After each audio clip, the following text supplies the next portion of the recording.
David Cook of Security Cargo Network here to present the next session, the session of Eric. Eric Johnson is known to most of us, or most of you, as what's your title? Senior Editor for Technology at JOC. I don't know how you compare to the other senior editors. I imagine you're a little bit busier than the rest of them at this time, and with technology forming such an important part of logistics. Yes, just reading through your resume here, before that with American Shipper, a variety of roles, but now of course sort of focused in studying and looking at freight forwarding and global logistics and technology angle of it around the world in that case. And so welcome to you here today to talk about container shipping's digital chaos problem. I'm hoping that in the next 30 minutes you'll have that completely solved for us all. If not, complaints can be addressed to, I don't know, to JOC or yourself in that case. And a quick word that the meeting is sponsored by Magayo, which offers freight forwarding IT solutions for freight forwarders, and is here kindly sponsoring us and the event today. So, Eric, welcome, and good to be here with you. Yeah, thank you so much, David, and thank you to Container Exchange for inviting me back once again. I had a great time presenting last year. Wish we could do this. I'm sure everyone's saying this. I wish we could do this in person and hopefully soon. As David mentioned, any complaints you can direct, or thanks or feedback, you can direct. My email is at the bottom of this title slide. So please, by all means, get back to me. We will not solve all of container shipping's technology problems in the next half hour, but hopefully I'm going to be able to give everyone a bit of a framework for decision making around what is a really chaotic space and a very confusing landscape of providers. I'm not going to get into particular providers and what their strengths and weaknesses are. More, hopefully I'm going to give people a sort of a way to think about what their needs are and how to sort of cut through the clutter that's in the space right now in terms of number of providers, the footprint that they have in particular software categories, and then laying that on top of what's going on in the market right now. David mentioned I am the technology editor at the JOC. I've been writing about logistics for about 18 years. The last 10 of which focusing on technology. David, I can guarantee you I am the least busy person on our staff right now because everybody else is, like everyone in the industry, has their hair on fire right now trying to cover all the crazy stuff that's going on. So probably a good spot to, I threw this slide in as a sort of contextual image of what's going on right now. For those of you who caught Lars's speech earlier and who are going to wait and hear Patrick Berglund at Zenata speak later, they are going to give you all of the gory details about what's going on in the market right now. I'm not going into that. I just wanted to obviously throw this whole discussion into the context of this is, the phrase gets said a lot, but this is a historic time in our industry. The dynamics in the market are things that we've never seen before. Rates, space, congestion, you name it, it's all historic. So rather than diving into what that means in, over the next few months to the next few years, I just wanted us to sort of catalyze, does the post-COVID situation in our market, is that fundamentally changing adoption? Is it fundamentally changing people's thinking about technology? Is it fundamentally changing the ability for them to invest in things? So in other words, are people getting attention within their organizations and dollars or euros or whatever your local currency is to invest into systems that maybe they always wanted to but never could? So that's where I'm sort of at in terms of the current market right now. I think of it in terms of what it will do to the part of the industry that I cover. So this image is, of course, the violin players on the Titanic, presumably keeping everyone calm while chaos was swirling around them. This image and this phrase has come to mean does it even matter? Does music to keep you calm even matter as you're slowly falling into the cold North Atlantic? I'm sure there are lots of people in the space, especially on the cargo owner, importer, exporter side, who feel right now like technology is important, but it is so far down the list of things that they need to worry about. The other thing from a pure sort of dollar perspective, right? The incremental value that technology might have had in, say, January of 2020 is different than it is in September of 2021, especially for a shipper or a forwarder where you're dealing with rates that are, sometimes 10, 15x over what they were just 18 months ago. So that, if the value of a system is I can reduce cost by 10%, well, that's great, but that's a fraction of how much my costs have increased over the past 18 years. So I think we need to think about the context of that, and whether companies are thinking that this, again, as I mentioned on the last slide, this is the catalyst to invest in things that will put me in good stead when the market is a little bit more stable. I won't say it will get back to normal, because that word doesn't mean anything anymore. So, these are the sort of two things I'd sort of put in the back of your head as we walk through the rest of the slides. So I wanted to discuss a few areas that I see where there is what I'm calling digital misalignment. And by that, I mean, there are solutions in the market globally, regionally, that are trying to address almost everything on here and have been for a few years.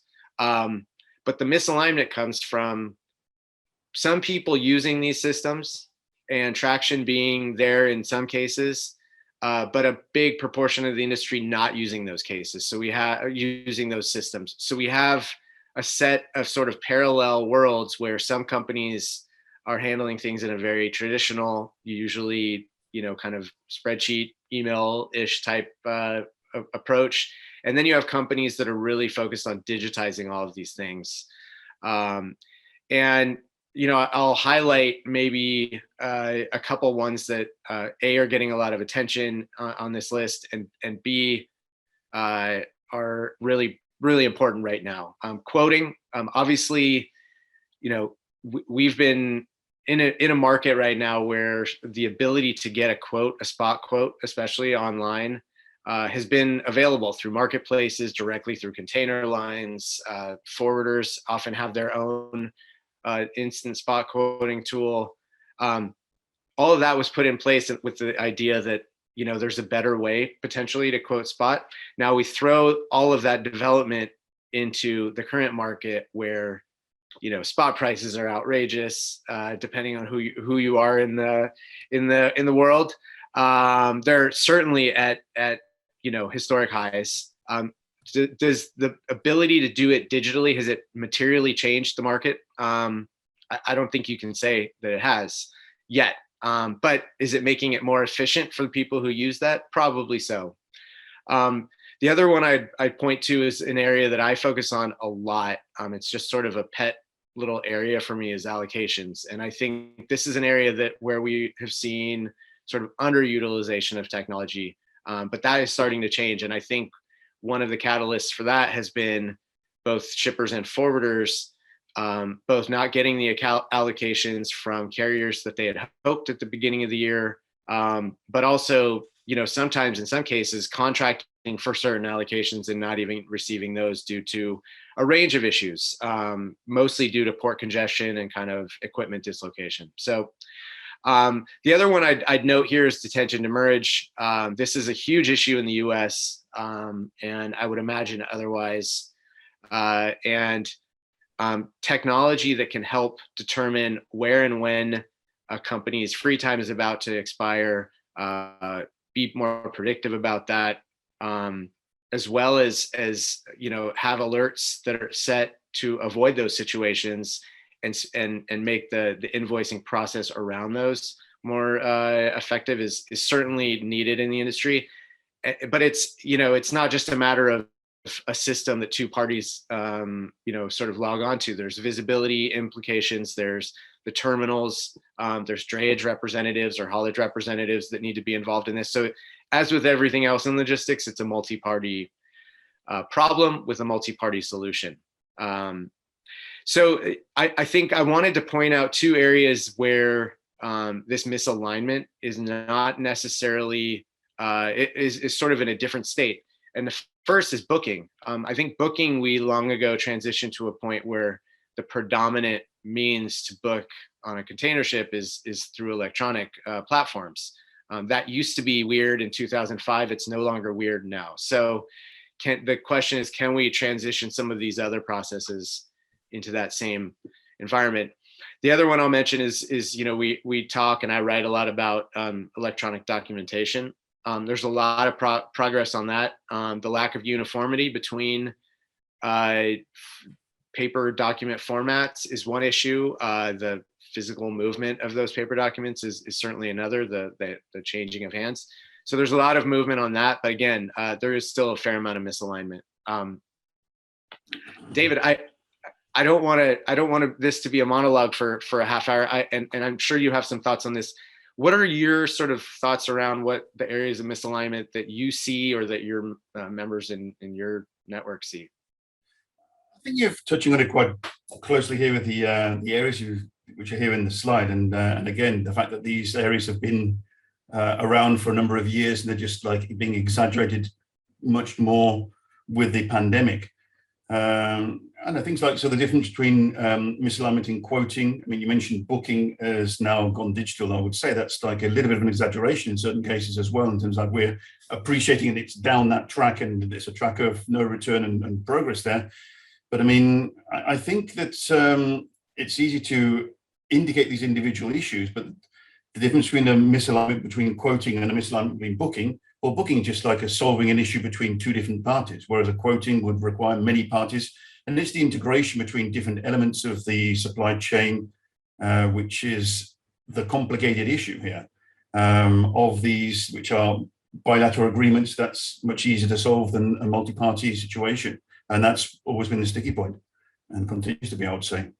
Yeah, very fair. And that's why, and this is probably a talk for another day, but the impact of platforms on logistics and this is probably 5 years down the line where we look back and say, oh, okay, the pandemic was an instigator for everyone gravitating more to platforms than ever before. I think that's one method to solve the problem that you described, where, whether it's two parties or 10 parties that all need to sort of align around a specific process or data exchange, one-to-one connections that have predominantly been what we've seen in the industry is probably not the way to handle a lot of this misalignment. Mm-hmm. So I'm going to caveat this with, I am not a programmer. I did no degree in computer science or I don't know how to code. But I write about this and I talk to really smart people all the time. So I like to think of it as osmosis kind of kicking in and settling in my brain. So I don't want to go too deep in this, but I did want to highlight some of the areas from a technological architecture perspective that are changing potentially that picture and getting away from the misalignment that we see. So when I first started writing about technology in the industry, there was a big choice to be made. It was, you either bought a really big, usually expensive system. Sometimes it was cloud-based, sometimes it was an on-premise system. Or you bought a bunch of different point systems that were really good at what they did, but you really struggled to piece it all together. You maybe had to bring in another party to handle the integration between it all. More likely, you had someone internally do it, and it wasn't a 1 + 1 = 3 situation. Sometimes it ended up being a 1 + 1 = 1.5, right? So that was a big hurdle for smaller technology providers to get over a decade ago. The big hurdle for the big providers is that their systems were more expensive. So it meant a bigger cycle, longer sales cycle.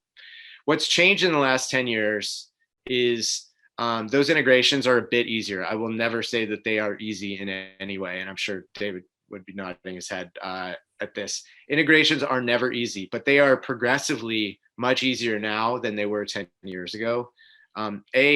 Companies are more willing to sort of integrate with one another to begin with. So you have sort of native integrations that are built into a lot of systems now.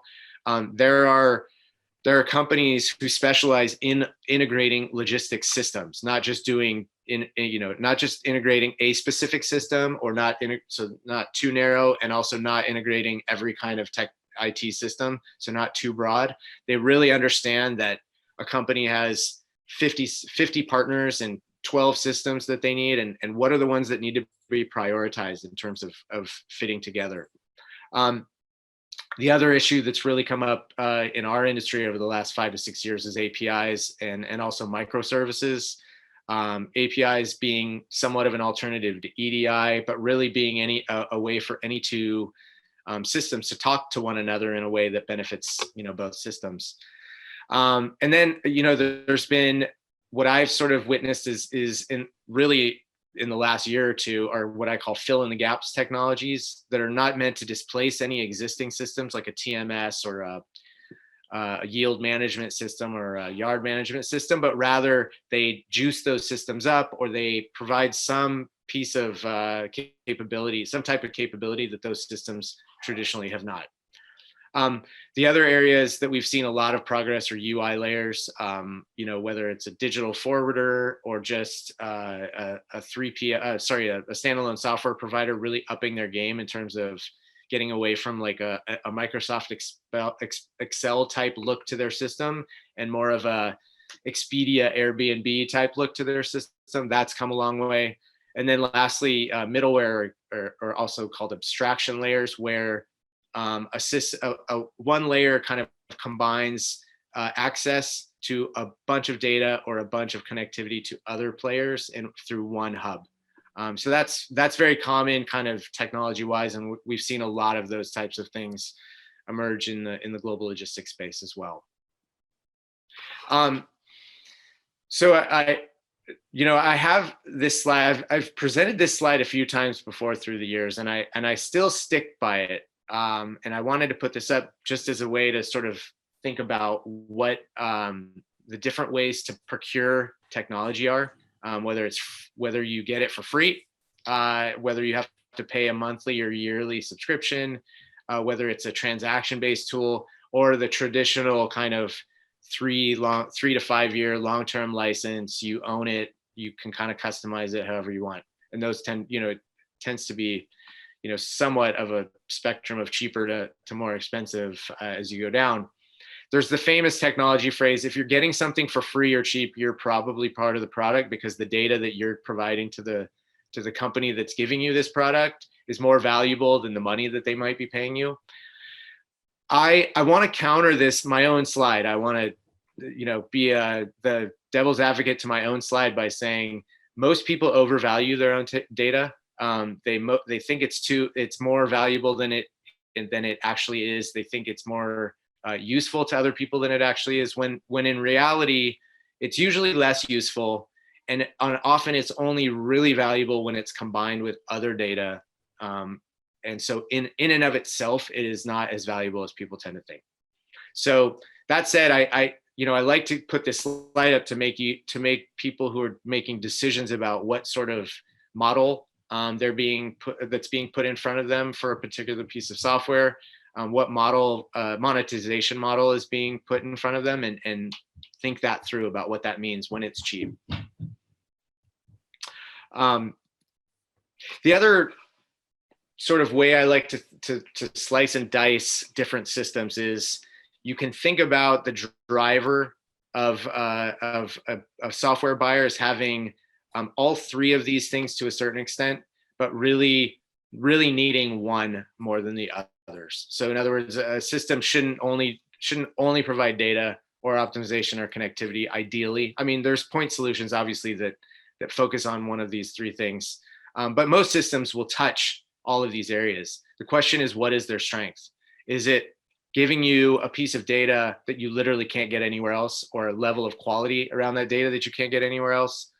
are they really good at puzzle solving? Do you have a really complicated picture? Are you a global shipper or a global forwarder, and you're literally managing tenders or trade lanes across the world, and it's difficult to figure out how to sort of optimize where you go with cargo? And then there's connectivity. Am I using a system to get access to different parties that I need to be connected with, and that I would have to go set up those connections with on my own? So is it sort of creating an economy of scale around that connectivity? David, any quick thoughts on this before we move on? Yeah, a bit of thought on actually on your last slide, that the free is not doesn't seem to be a choice between me providing data for somebody. It's often like free is like the first step on a payment process for the IT company. And that I think I've seen coming in increasingly on all sorts of IT over the years. I'm also a little bit confused by, you were mentioning the scale. So subscriptions seem to be cheaper than transactional or cheaper than licensing. It just seems to be a really difficult decision for purchasers to make now, because it's also chaotic and put together. It seems to be, to me, a bit more of a situation of a history of buying, in terms of, in the past you had to take a bigger step towards one system which wasn't integrated, and now we're just like left out in the open. We know that's a mesh of systems to put together, but where does that leave us, and what is expensive? And although your investment may be more valuable, or the yield of the investment is better now than it was in the past, there's also a lot of potentially bad investment decisions to be made within software for your company at the moment, with more and more companies, would you not say? Totally agree. And yeah, I didn't mean to suggest that that spectrum from, lower cost to higher cost was absolute. There's certainly licensed software that's now cheaper than some subscription software. That I think traditionally it was the case that subscription software, the idea was, well, there's less upfront cost. It's a more palatable way to pay for software over a longer period of time, like paying for your card through monthly payments, instead of just writing a check to the dealer in one go. So, but you're right, it is a really complicated and very dynamic market in terms of monetization. And I talk to founders and startups all the time that are offering multiple paths, because they themselves don't know what the market wants, or will choose, actually. So it is a very dynamic and confusing system. And I think a buyer needs to weigh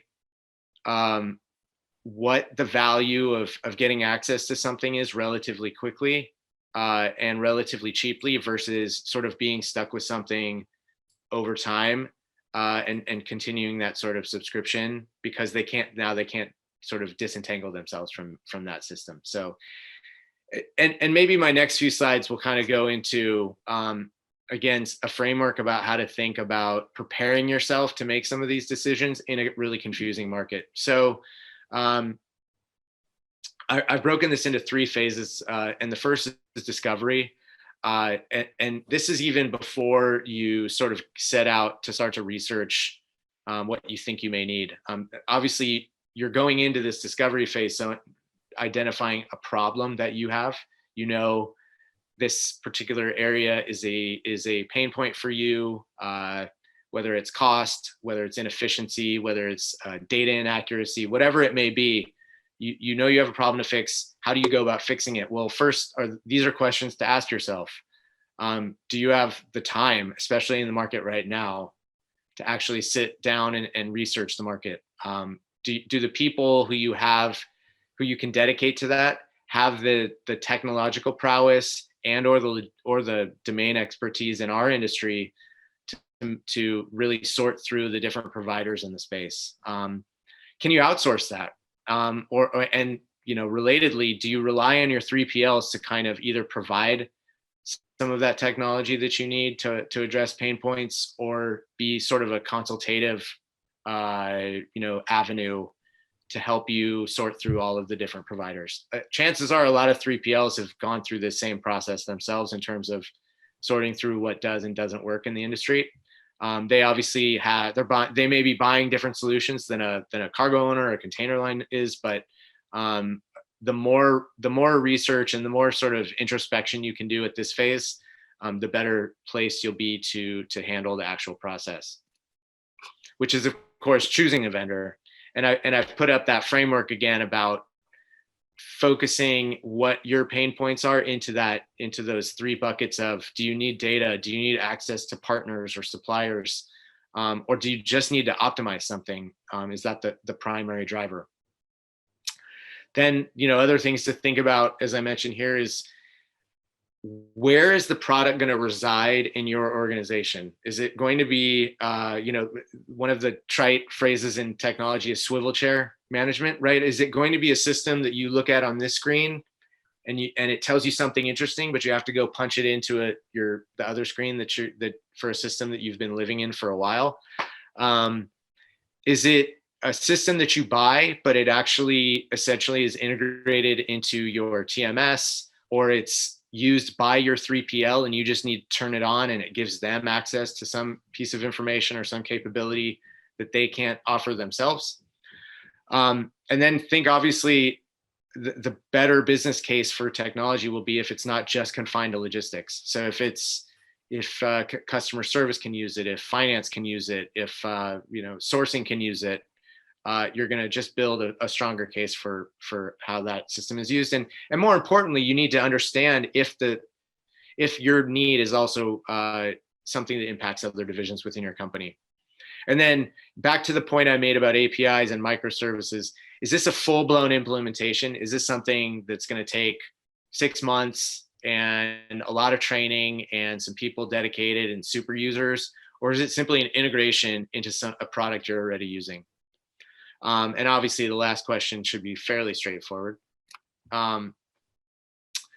So then once we get into implementation or use of the system, if it's an integration, you need to figure out, do I need training, or is it a simple call that a system is taking, or does someone need to go and pull information?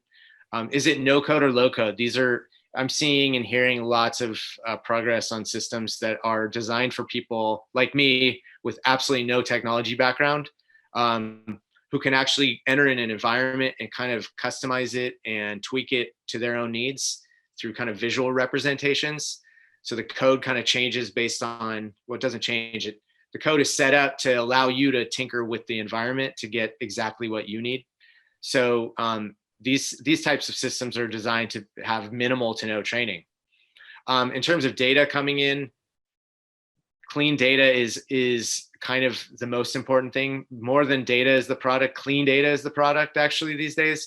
So you need to think about the sources of data that contribute to the system that you're investing in. Is it something you can handle internally? Do you need outside sources of data that also need to be cleaned? A lot of times this is something that the software vendor can offer as well. So it's worth asking.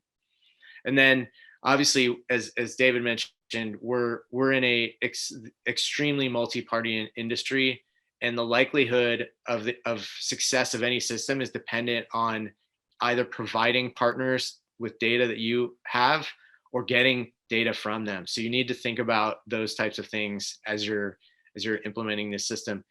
That may even be a consideration that you can put in earlier in the process. It may be too late in the implementation phase.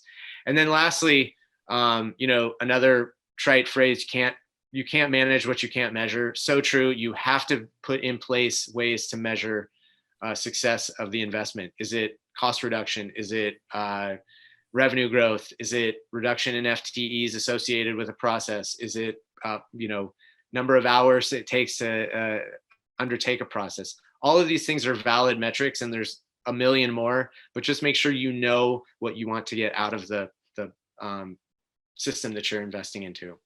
So that's all. David, any thoughts or questions from you or from the audience? Yeah, I mean, certainly it's a very, very good sort of focuses on what we have.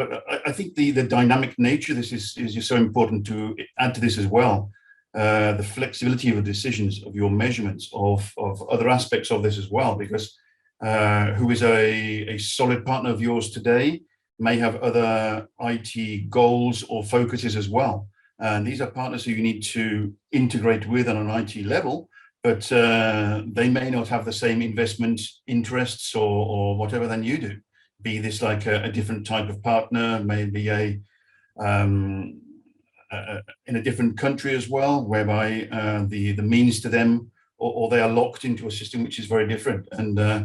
And this multi-aspect supply chain is what really makes some of these decisions so hard to do.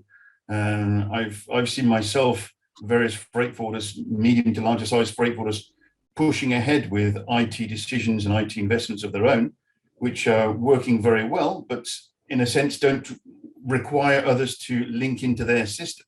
Now that's great if you are king of the jungle, should we say, but if you're trying to integrate with other companies, it maybe either obliges your partners to either be with you or not, or it leaves you out of certain options which are not there. So I think the flexibility angle of IT is increasingly important as we look for more and more integrations. Yeah, great points. I think about that a lot. That the nature of relationships between software vendors and forwarders who also want to be seen in a lot of cases as technology vendors themselves. It's shifting. It's always shifted, and blurred, lines have blurred, but those sort of relationships with one another are changing that much faster nowadays. The sort of technological mandate on really is making that environment really tricky to manage. You have 3PLs that may have used a software vendor that now are maybe competitive with that software vendor. So the vendor has to think about its relationship with the 3PL. Same with data providers who may have fed into another system, but they have bigger ambitions to be sort of end-to-end platforms themselves that interact directly with the buyer of the system that they used to feed into. So it's incredibly dynamic, and there's lots of capital out there, which means that a lot of people have a lot of big ambitions, and big ambitions generally means owning more customer relationship. So that discovery part of the process is harder than ever, just because there's just so many companies out there that you really need to invest time to understand how they all kind of interact and what the right path is for you. Yeah, I agree. How do you see the size of the company and correspondingly the investment paying into this? Because, as I say, being a standalone company like a DHL, shall we say, or even a shipping line as well, managing to tie companies into your system is much easier than a 3PL, a freight forwarder of a medium size, whatever, in which case, however much the freight forwarder is going to spend on their own investments, it's never going to be a better system, shall we say, or a more encompassing system than that. Do you not think that rather plays smaller players at a very big disadvantage, or is that just motivating more integrations and a higher level of flexibility? That's a great question. So leverage and size certainly will always play a role, but I will say that the nature of technology right now and the role of venture capital in allowing systems to be built out is democratizing that a bit more than it has in the past. So if you, for instance, a small forwarder, you have access to a range of systems now that you never had access to 10 years ago, and only the biggest in the space might have had access to, either through a really expensive piece of software or a very expensive in-house development. So yes, size and leverage still matters, but there's also the tail. You hear technology providers and especially investors into the space right now talk a lot about targeting the long tail of the industry that has been overlooked for a long period of time. So the delta between the systems that are being offered to them and what a DHL or a container line can build is shrunk significantly in the last 10 years. Yeah, certainly a very changing market space and a changing situation. Just a quick word that everybody has any other comments themselves or any questions to put to this questions and answers section here. We'll continue for another couple minutes to see if any other input from other sides. I'm a little bit dubious as to why you're saying the space has shrunk in terms of between these larger and smaller players. I would argue the opposite, in the sense that the smaller mid-sized forwarder are not able to make these correct decisions because of the mess of the market. And input from other sides is increasingly important to make sure you are making this correct decision, and a correct decision for one player is not a correct for another one. It's not just a question of throwing a lot of money at the situation. It's a question of making these correct for your size company, your objectives, and your future as well. And with such changes at the moment, like with the situation of the pandemic and what is coming afterwards, how is a smaller company to know what their future will be? Although again, in a sense, a larger company has the same issues, would you not say? You're going a little bit. I think they do. I'm not too sure your connection is. I think everybody is. Yeah, sorry, my connection might be a little weak right now. I do think that this is a problem that's being faced by every company. If let me flip that around and say that the bigger bets that a larger company have to make can potentially be riskier than the smaller bets that a smaller company has to make, right? So making the wrong choice right now, it can have serious ramifications for a large company. Yeah, in general, I do agree scale still matters, and it can be for a small company that hasn't had to go through this process before. It can be really daunting and paralyzing in some cases. So I'm definitely sympathize with the companies on that end of the market. It's not an easy thing to do. Not all of them. Not a lot of them have been through different technological options that they have in this cycle. I'm kind of losing you there a little bit, Eric, but yes, from what I heard, yes, I agree that like difficult times for all of us in terms of the decision to be made, both large and small. Is my tremendous. Not everyone. Okay, I think you've completely frozen us, to be honest with you, but anyway. Right, well, some interesting thoughts from Eric there. Yes, I think we've lost you entirely there. Some interesting thoughts from Eric there. Certainly, are there any questions? Hi, Eric. Hello again. Hi, sorry everyone.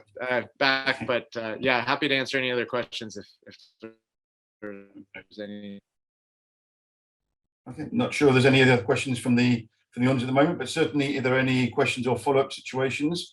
Maybe counting on Eric's experience and contacts around the industry as well to see what IT decisions are maybe correct for one place or another. Certainly, free to get in contact with him on Exchange's platform over this next today and tomorrow.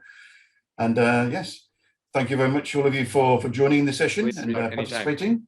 And thank you, Eric, and also thanks to our sponsor, Magayo, who is also available for these next couple of days for some comments in that case. Eric, thanks again, and we'll be in contact. Bye for now then.